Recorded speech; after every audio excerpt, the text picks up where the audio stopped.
Hey moms, welcome to the Gather Moms podcast. My name is Kate. And I'm Rebecca. We've created this space just for you because we're both moms and we get you. Yes, we believe there truly ain't no hood like the motherhood, and we need to be in this together. We also believe we can't mom well without Jesus, so you're going to hear us talk about him too. Follow us on Facebook and Instagram at Gather Moms and make sure to hit subscribe so you don't miss a single episode. All right, mamas, let's jump in.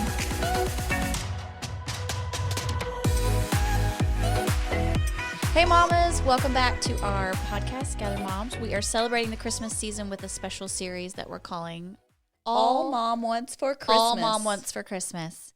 And last week we got to talk about just the whole idea of traditions and culture and kind of feeling this pressure that we have to fit in to what everybody else is doing. A lot of that just comes from comparison and just looking around us and maybe feeling like what we have chosen to do is not enough. And so this week we're going to be talking about presents. Yay. And finding peace. And I love presents because it's my love language. Yeah. So I was super excited to get this one. So, Kate, what's the best Christmas present you ever got? Oh my gosh, have I told this story before on here? So this is kind of bittersweet because it was when my parents were married and I was little, and we lived in this house that my dad built. It was a beautiful house. And I know there was like probably a lot of dysfunction happening in that home, but I had no idea. As like a little kid, I was probably 4. And I got a motorized vehicle. Yes. Have I told you about this before? Yes. Because we tried to find a picture of it because it was like a car that nobody really. It was like an old-timey looking car. Yes. Yeah. And I remember, walking down Christmas morning and being like, oh, this is so cool, and I would drive my little sister around in it and stuff. Yeah. Okay, what about recent? Like, since you've been married and have kids, do you have any favorites? My favorite last year, my stepmom got me an espresso machine, and it's my favorite thing in America. It's on Rebecca's Christmas list this year. Yeah, girl. I say I'll ask for that. That sounds great. I love it so much. And I just ordered Black Friday. They had Nespresso, the little pods never go on sale. But Black Friday, they had a sale. If you bought, you had to buy 10 sleeves. Sleeves have 10 in each of them. That's 100. Okay. 100 coffees. And you got 2 free sleeves. 120 coffees? So they're coming to me. How many do you drink a day? No. Okay. 1 max. And usually not even that. They'll last me a really long time. But I really wanted to go ahead and order 2 because they had gingerbread flavor. Yes. I was going to say, are they flavors? Yeah. Okay. Some of them are normal, but some of them, we drink drip coffee in the morning. We do not have the money to drink Nespresso as our go-to everyday coffee. Yes. We drink regular coffee in the morning, and then if I need a pick-me-up in the afternoon, it's less expensive than going to So Starbucks. that's why I asked for it, because I thought this could save me money from going. I actually don't go to Starbucks as much. We have a little food truck where we live that does coffee. Iced coffee. It's my favorite. It's so good. Of all time. Yeah. But that's expensive. Yeah. So I was thinking maybe I was helping out the world by saving some money. Yeah. So, okay. So I have favorites all throughout life, but what I remember vividly is my first Christmas faux pas. So when we were first married, back when you were early married and you actually bought your spouse a present and they bought you a present. Yeah, ain't nobody doing that anymore. I'm like, I ordered myself this on Amazon. Yes. Yeah. No, we don't do that anymore Oh, either. by the way, so I ordered myself this little tray. This is one of my presents from Jeremy to me. Oh, yes. Here, give this to me. Yeah, it sits under the Nespresso machine, and it you slide it out, and it holds the pods. Yes. No, I think those are cute. I've seen sorry, those too. go ahead. I didn't ask for that. I'll have to think about that for Valentine's. I'd like the sleeve. No, that's because, listen, if you get in the Nespresso game, girl, I got your gift set up Ooh, for years. Girl. Well, you need to check with Greg. I don't know if he's bought it yet. Okay. So I remember we had just bought our first house, and we had painted this front room red. And Greg believed that the Christmas tree should go in the front window so that everybody could see it when they drove by. We don't do that anymore. Yeah. And so we had celebrated Christmas in this front room with this tree in front of the window. And he had bought me a cashmere sweater from maybe Banana Republic. Yeah. Do you remember when we used to shop there? Yeah. And I took it back. Rebecca. I didn't love it. And You knew how much it was, and you couldn't. it was expensive. And I'm a cheap person. Yeah. And to this day, I regret it. Really? Because he had done something on his own. Yeah. And he had thought about me and thought that I would love it. And I just can't believe that I didn't just say thank you and put that sweater on. Yeah. I've done that before too, and I look back and I'm like, Kate, don't be such a punk. But I do. Mine is usually the justification, like you two, where it's like, I know they spent so much money on this, I'm not going to use it. The practical sense, but really, for the blessing of the gift giver, just keep it and use it, and yeah, exactly. So I think that's an interesting way to look at things. Is that sometimes as moms we're too practical, yeah, and so we end up not receiving something with joy. Yeah. And even if it's not our favorite, like, does it really matter? Does in it the grand really scheme matter? Of the world? Right. Could you not just wear that sweater? Yes. Or put that necklace on once? Yeah. That's right. And so I think I struggle with that. I struggle with thinking about the money behind it. And, well, if I'm not going to actually use this on a regular basis, it's not probably worth, Right. But as a gift giver myself, I usually put so much time and effort in thinking about the person and what I want to get them that I think it's hurtful. Yeah. When you don't just receive it with joy. Yeah. But I know motivation mamas, we really are just trying to do the best job we can. Yeah. To buy gifts that our friends and family love and to take care of our finances because we're all thinking about that too. So as we were talking last week about where things come from, where does gift giving come from? And the other day in the car, Abby was riding along and she was like, Mom, we give presents at Christmas because the 3 wise men gave presents to Jesus. Is that what your kids think? I mean, I think so. I think, we Christianize everything for good or for bad. I mean, it's really not bad. Like, let's say that's why. But no, it's not true. Right. No, it sounds great. Yeah. But it would probably work a little bit better if the Magi showed up on the night that Jesus was born. Right, which we all know did not happen. That did not happen. Yeah. No. So we've got a little time in between there. So it's a popular idea that it comes from that, but it actually doesn't. Also, which I think some people know and some people don't, December 25th was not the day that Jesus was born. Right. So yeah, bless our little hearts. We're just having that birthday party for him. But well, and hilarious. Are you about to talk about why it's December 25th? No. So hilariously, I mean, it's all of this stuff that dates back to like the Middle Ages, and everything for them was about like the time of year, right? Summer solstice, winter solstice, Easter, all of that. So it was about like a winter celebration, and we have redeemed it for Christ. But yeah. No, yeah. So I had read that it was a part of a celebration offered to the Roman god Saturn. Okay. Who was viewed to be the god of agriculture. Okay. And he gave vegetation and fruitfulness year round. And so they were giving gifts to him because they wanted him to bless them for the rest of the year. Yeah. And so the celebration would last for 7 days from December 17th to December 23rd. Okay. And they would give gifts and like wine and fruit and nuts and candles and all that kind of stuff. And so it says it went on till the 4th century, which Kate talked about last week, kind of the origin of Father Christmas and where Santa Claus come from. And so basically Christians just claimed it as our own, right? Yeah. We were just like, this sounds great. Yeah, this is good. Let's make it do ours. But I don't think that's bad, moms. I don't think it's bad that we talked about this at Halloween and I loved it. I loved what Kate shared that scripture about. Like, you can make the day holy for you and your family. And so just because the world says that February 14th is Valentine's, I can claim that as, a Christian and say, well, God loves. And so we're going to celebrate love. Right. So with Christmas, the same thing. Just because some of these traditions came from pagan origins, it doesn't mean that we can't claim them as our own. And so the fact that my daughter thinks that we can give presents at Christmas because the 3 wise men did, that's beautiful. Exactly. I don't have to sit her down and have a history lesson about why that's not true. Yeah. It's great. So let's just do it, you know?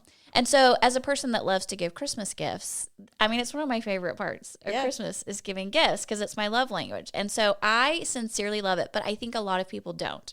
And I don't think we realize this, that for a lot of people, gift giving is the most stressful part of Christmas. It's stressful because it's like pressure, and what if they don't like it? And And I have so many friends that have stories of how Christmas morning does not go amazing with extended family when you're trying to give gifts to people you don't see very often. Yeah. Or feeling like the gift that you gave was not in the same like money status as someone else. And even what I think are some current ways of giving gifts that kind of takes the surprise out of it is where people just say, give me a list. Yeah. And so you're just telling them what you want and they're just going out and buying it. So you know what's coming under the tree. Yeah. But we can redeem that. We can take that back for ourselves. So I was just thinking about for moms, what do you think are the biggest stressors for moms with gift giving at Christmas time? Like in giving gifts to their children or extended family or their spouse or just that, anything. I think, with the kids, it's are the gifts comparable? So like, am I giving Susie, if she's getting this much and that gets really tricky then when you have a little kid and a teenager, because the teenager wants one thing that's really expensive and the little kid wants 25 things that are less expensive, right? Yes. So you've got different kids opening different amounts of gifts and just, trying to make sure everybody's going to be good. Trying to stay within budget. Yes. Yes. I feel like every year we budget and then we're like, how do we blow past that again? Blow it. Yes, exactly. I don't even understand. Oh, I know why. I just keep ordering. It's well, my fault. I know. And then the frenzy of, Black Friday and Cyber Monday and, the emails that I get of like, don't miss this 50% off. And I'm like, well, I better get it. Cyber Monday extended one more day. Yes. So, and then I think, with extended family and stuff, it's like you don't know them as well. Uh-huh. And so trying to get the gift right just can be just so challenging and not wanting to like offend somebody and yeah. Yes, exactly. So my kids did wish lists this year, which we don't do wish lists. We just don't. I'm like, look, I'm going to buy you what I want. Really? So yeah, you can tell me what you think, but I may take it into consideration. But my 8th grader gave me his wish list via his iPhone. He made it in notes and then shared that note with me so that I could see it. Uh-huh. And number 1 on his list is dating. Number 2 on his list has to do with dating. Number 3 on his list refers back to number 1 on his list. And then number 4 is a puppy. Is he so funny? Was I'm he like, trying to be funny? No, like it's legitimately what he wants for Christmas. I'm not even kidding. So he's not getting the first 4 things on his list. And number 5 is an Apple Watch. I'm like, Lord have mercy. I'm just striking out on all of these. But if you just got him the one thing, could you just get him the one dating Apple Watch? And just be like, you done. I got your gift. So that's the thing. I love that you said that. I have a 10-year-old too, and her stuff costs like $10. Yeah. So I could get her 47 things. Right. And get them one. Yeah. But yes, no, it's hilarious. So the wish list is an interesting thing in our house. We like the wish list. But they give a wish list and then honestly, it's very helpful. So I make them brainstorm. I'm like, tell me all the things. And we come up with, because then that way I can send stuff to grandparents. I can send stuff to aunts and uncles. I can get some stuff. You know what I mean? They don't know where it's coming from, who's going to get what, if it's even guaranteed, So that's the other thing is I think your extended family is like, well, what do I get them? Yeah. And then you're trying to come up with. That's a lot to navigate, honestly. Yes, because you're thinking about what's their budget. Which of these items fits in their budget? Yes. Does he really want that? Because sometimes you have to just tell a grandparent something that they don't really want, but you just don't know what else to say. Yeah, girl. And then if they're not super excited when they open that gift, yeah, it's like a whole nother. And the giver has certain kind of gifts they like to give. Yes. Right? Yes. So you got to put it through that filter. Yes. Yes. Yeah. Okay, what about Secret Santa exchanges? So I feel like there's always a Secret Santa exchange somewhere. This year, 2 of my kids have a Secret Santa exchange. I hate them. I hate Secret Santa Don't and hold I hate back. Tell us how ornament you really exchange because it feels like so much pressure to me. Yes. And I'm always, so I don't know if you've ever known this about me, but I like to be the best. And don't outdo me. So I agonize over what to bring to this thing. And then it ends up not being what everybody wants. And I'm like, failed. Like 1 out of 10 times it's like the most sought after. Yes. But usually not. And I'm like, well, dang. Yes. Yes. So I skip those parties. I don't like it. I know. We have them too. Teacher gifts. Dun, dun, dun. I mean, teacher gifts, I feel like it's down to, so we did a whole, by the way, you can look back because we did a list of what teachers actually like when we did back to school. Yes. And, I usually just give them like a pedicure gift card or a restaurant gift card. And then like, I don't know, man, if we make some goodies from home. Yes. Because sometimes when you ask your kid what they want to get their teacher, it's really random. You're like, they're going to hate that. Yeah. Do you really want to do that? Yeah. But the teachers did tell us they don't need any more cups. They don't need any more lotion. Yes. Yes. We got to rotate. What about candles? No more candles. They can't even burn those things in the school. I know. They really can't. That's so true. Yes. Okay. Then with your spouse. So we've kind of hit that phase of our marriage where if I want it, I'm going to buy 100%, girl. So, and trying to surprise you is too hard because we have the same checking account and credit card. Yes, so you're just going to see what I'm buying, and our Amazon account is the same. And he's the one that gets the notifications when you order stuff. Yes. So you end up just like doing something around the house, like we need a new water heater, or we need a new faucet on the sink. You know, it's something that's kind of just really practical. Yeah. So this year, Greg wanted to paint our bedroom furniture. Oh. Because he wanted... Okay, I saw that in your garage. So he wanted new bedroom furniture. And I'm like, no, we cannot afford that. So he's like, well, I'm just going to paint it. And so I straight out the bat, Mom, said, fine, but I'm not helping. I'm not doing it, y'all. I'm not painting furniture. And I was like, so if you want to do it, I'll fully support it. But I just want you to know I am not helping. And he went ahead with it. He bought a paint sprayer. Yeah. He bought this paint. He watched YouTube videos. Yeah. He painted our bedroom furniture. It is gorgeous. What color did he paint it? Blue. Okay, because I just saw the brown furniture in the garage, and I never got to see the beautiful blue. Awesome. And then he spray painted our hardware matte black. Oh. And it is gorgeous. I mean, winner. Great. But in the process of painting bedroom furniture, you have to unload the bedroom. So I was thinking about that, because if it's all sitting in the garage, like where's all the stuff? It's that was all in your over dresser? my house. So even though I said I'm not going to help, I may not have helped paint the furniture, but I sure am helping put everything back where it goes. Yeah. Yes. But he did that. Okay, and then the last thing, which I think is so funny, and I just need to confess, and I need y'all to love me, okay? And those friends of mine that potentially have been a part of this, I need you to love me. It's called regifting. And there are times when you've already celebrated Christmas with friends, and then unexpectedly you need a gift for something. Yes. And you don't have time to go to the store. Yeah. So you just go to that bag and you're like, this is great. I think they'll love it. I'll buy myself one and they'll never know. Yes. So I keep a little storage cube in my closet. And if I get gifted something where I probably already, I already have it or something, I'll put it in that cube. And I just have it in case I need it. So let's just love one another. Listen, and but your mind is going like, was that girl at that birthday party where I got them earrings? Or can I? Yes, I love you. I love you all. But just know that sometimes it's actually the biggest blessing in my life. Yes, sometimes the gift that you gave to me is the gift that I don't have to go out and buy a gift for somebody else. And like we can all be fine with that. Let's just all love each other through this. Okay, we've confessed. Have you gotten caught? No, I've never gotten caught. Oh, okay. No, for sure not. Well, you said my friends that love me and know this about me. I thought maybe something had happened. No, because y'all might not know what I've regifted. Oh, I'm fine with it. I love you. Because I may regift it from you. How many times can you regift something? Y'all, I actually love this. I think we should have a contest and see who can do it the most. Y'all post on our social. But honestly, just the whole present buying process creates such chaos and stress in our life. Yeah. I feel like we give up our weekends searching. Girl, yes. We're driving around to all these stores. For me, I order everything online, but then you have to take it back. Yeah. So if you don't keep it all, honestly, you could spend a whole Saturday just returning to different stores. Yeah. And I usually am ordering from stores that are not close, right? Because I'm not going to drive out there to go buy it, but then I have to end up driving out there to take it back anyway. So there's just so much stress. And then we end up getting more bitter and frustrated when we give the gift because we're like, dang it, this took forever to find, and you better love this. And if you don't, it steals all the beauty of gift giving. Yes. Because we create so much stress and put it on ourselves. Yeah. And I haven't done psychological research on this. It's just my opinion. Okay. So I'm just going to tell you what I want to encourage you with today with your gift giving. And I just want to say this out loud for everybody that gift giving is not required. What? Drop the bomb. What? You don't have to. Right. Just because your extended family gives gifts, you don't have to. Oh, Rebecca, wow. Whew. I don't know what to do with that. Who said you had to?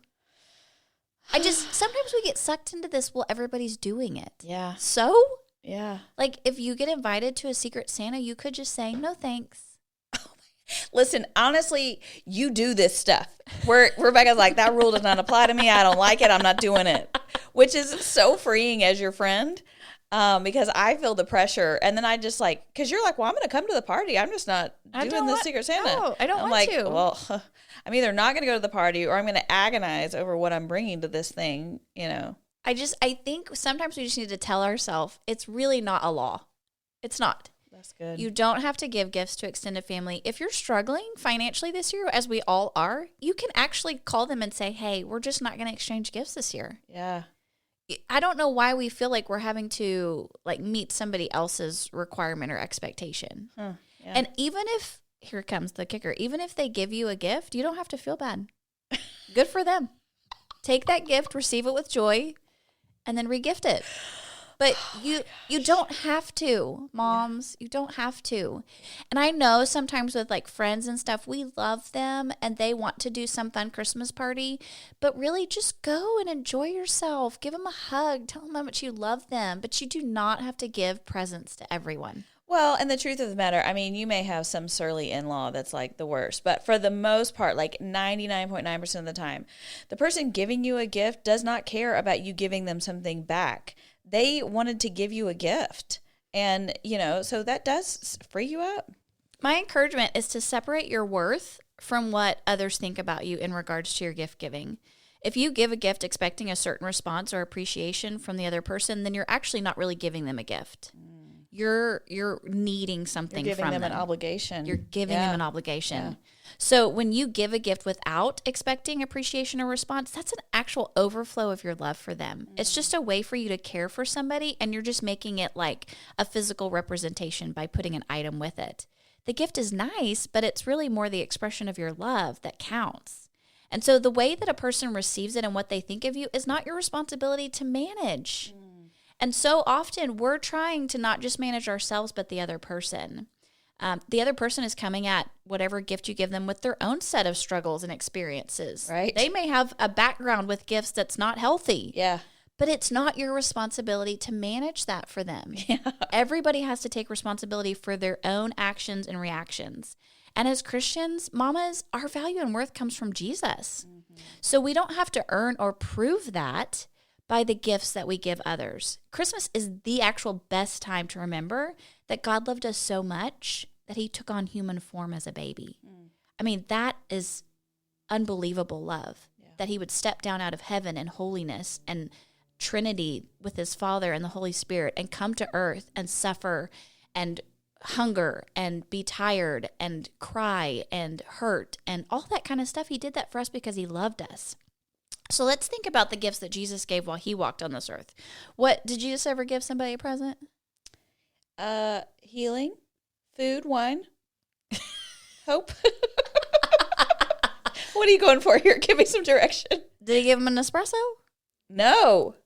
Did he give him did he bring Apple a bottle Watch? of wine too? No. For hospitality? No. No. I mean, honestly, think about it. He never gave somebody like a present, like a material thing. Okay. What did Jesus give others? Joy, hope, peace, Yes. love, freedom. His presence. Oh, that's so good, Rebecca. Yeah. I mean, when Jesus went and he healed people and he spent time at people's homes, Mary and Martha, it was just his presence that he gave. Yeah. And it was enough. Yeah. It's what those people needed. And so sometimes I think we miss during this season just the presence. Like, instead of racing around town trying to find a gift, what if I just went and sat with you for 15 minutes at your house and we just caught up and talked? That's beautiful. Or what if with your kids, instead of trying to find that perfect thing under the tree, you did just read them a Christmas book? So much of what we're doing is, I feel like for mamas, we're trying to prove ourselves. We talked about this last week. We're just trying to be good enough. Mm-hmm. And we have some made up idea in our head of what being a good mom is all about. And so I want someone to look at me and go, this is the best present ever. You're amazing. Well, that's not really a gift then. I was just trying to fish for a compliment. Yeah. Jesus never fished for compliments. No, and he gave freely without obligation. It wasn't, how are you going to receive this, how are you going to respond to me giving you myself or what, there was no expectation on us. It was like, I'm doing this for you because I love you. Yes. Not because of how you're going to respond. Yes. And I would hope that we as moms, like if a friend was like, I'm not buying you a gift this year, I just want to come hang out with you for 30 minutes, that we would stop and just enjoy that moment. Oh, for sure, dude. Of friendship and talking together, feeling like somebody else is carrying our burdens, just praying for each other.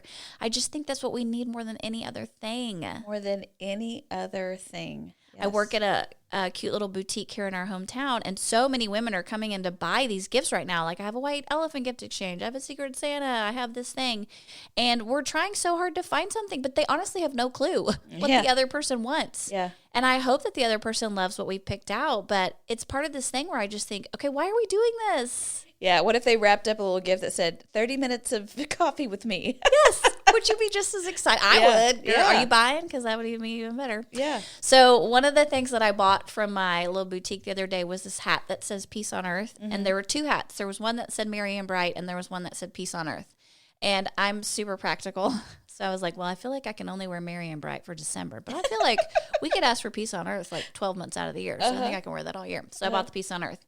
But honestly, it's this whole idea of peace has been sitting with me, because part of what makes me lose my peace at Christmas is the amount of time I waste trying to find gifts, get the best deal, use my coupon, take back what I don't use. I feel like the Holy Spirit's just really been convicting my heart lately that I am just wasting so much time online and with emails and with shopping and with putting stuff in my cart that I don't ever buy.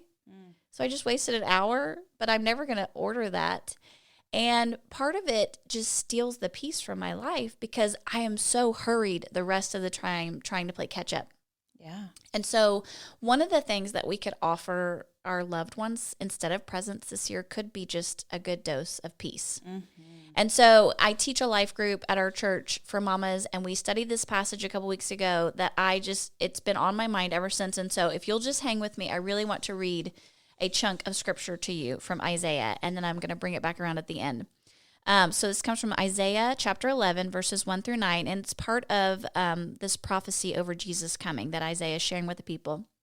It says, "A shoot will come up from the stump of Jesse. From his roots a branch will bear fruit. And the Spirit of the Lord will rest on him, and the Spirit of wisdom and of understanding, the Spirit of counsel and of might, the Spirit of the knowledge and fear of the Lord. And he will delight in the fear of the Lord. He will not judge by what he sees with his eyes or decide by what he hears with his ears, but with righteousness he will judge the needy. With justice he will give decisions for the poor of the earth. And he will strike the earth with the rod of his mouth, with the breath of his lips he will slay the wicked. Righteousness will be his belt, and faithfulness the sash around his waist.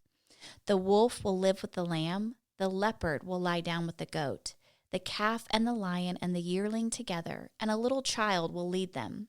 The cow will feed with the bear, the young will lie down together, and the lion will eat straw like the ox. The infant will play near the cobra's den, and the young child will put its hand into the viper's nest. They will neither harm nor destroy on all my holy mountain, for the earth will be filled with the knowledge of the Lord as the waters cover the sea."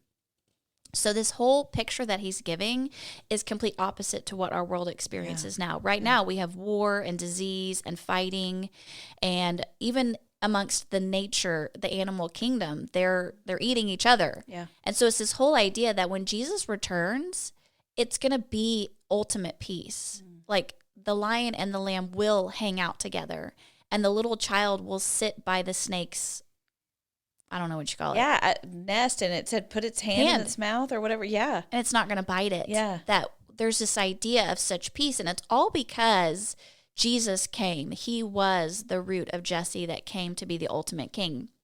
And the verse that has just messed with me for the past couple weeks is verse 9 at the end. It says, "For the earth will be filled with the knowledge of the Lord as the waters cover the sea."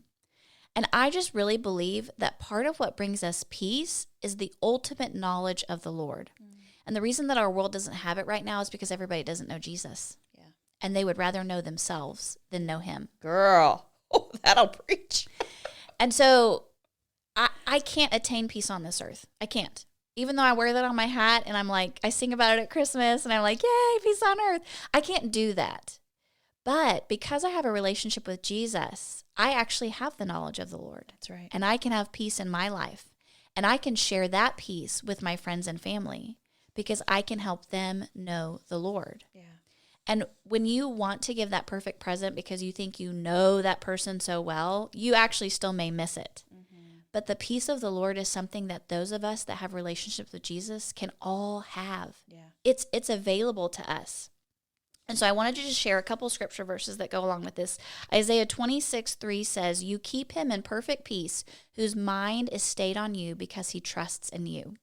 I love that verse. My mind right now is so consumed with the calendar and what gifts I have left to buy, what I need to take back that's like sitting in my hallway right now.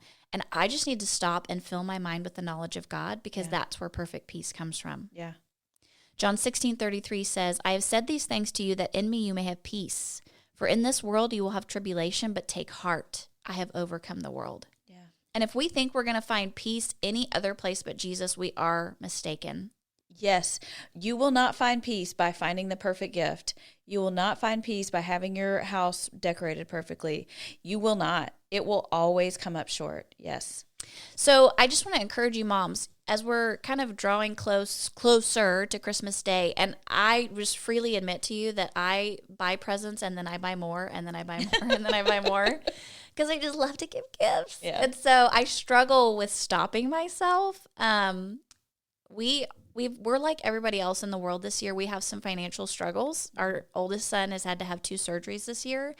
And I mean, we honestly don't have the finances to do all that stuff. And it's really hard for me. Yeah. Because I love to buy my kids gifts. Uh-huh.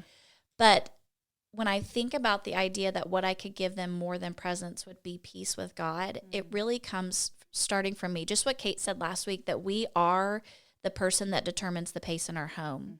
And that if I can go ahead and set that for my family right now and say, yes, I hope that you open something on Christmas morning and just love it. But that love that you have for that thing is going to fade within a week or two.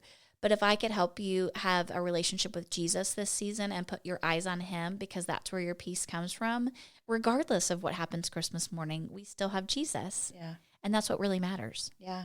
And we can be, as moms, conduits of peace. We can be givers of peace that impart that to our children. For us to be able to do that, we have to be receiving peace, just like you were talking about, having our minds steadfast on him. So I read something in my little devotional this week, and he was talking about, it's about abiding, but he talked about how to focus on the day, because so often it's when we focus on tomorrow and the next day and December 25th that, our peace erodes, we stop abiding. And one of the things he mentioned that was so pivotal for me, I've held on to this image, was he mentioned that, when the Israelites were in the wilderness and they needed manna to survive, that God gave them the manna each morning, and he gave them enough for the day. He didn't give them enough for the next day. That was God's to worry about. They were only given everything they needed in the morning to get them through the day. And the author just made a beautiful illustration about how pivotal it is for us to come to the Lord in the morning and open our hands and say, God, I receive from you whatever you need to give me for today, to go through today, because you are my sustainer, provider. And, that is the kind of gift that we can give ourselves and give our family when we focus our eyes on Jesus and trust him to provide. Well, and that's hard for us sometimes, because I think if you've been a Christian for a while, you just kind of assume, well, I can just feed off of what I got last week at church, sure, or what I got last summer when I did that Bible study. Yeah. And it's just a reminder to us that we need something each and every day from the Lord. Yeah. And so if I'm choosing other things over my time with God, I mean, I'm not trying to be mean or anything, but you're choosing the wrong thing. Yeah. It's no, not. You're being loving. We, moms, we want you to win. And selfishly, it's a reminder for ourselves too.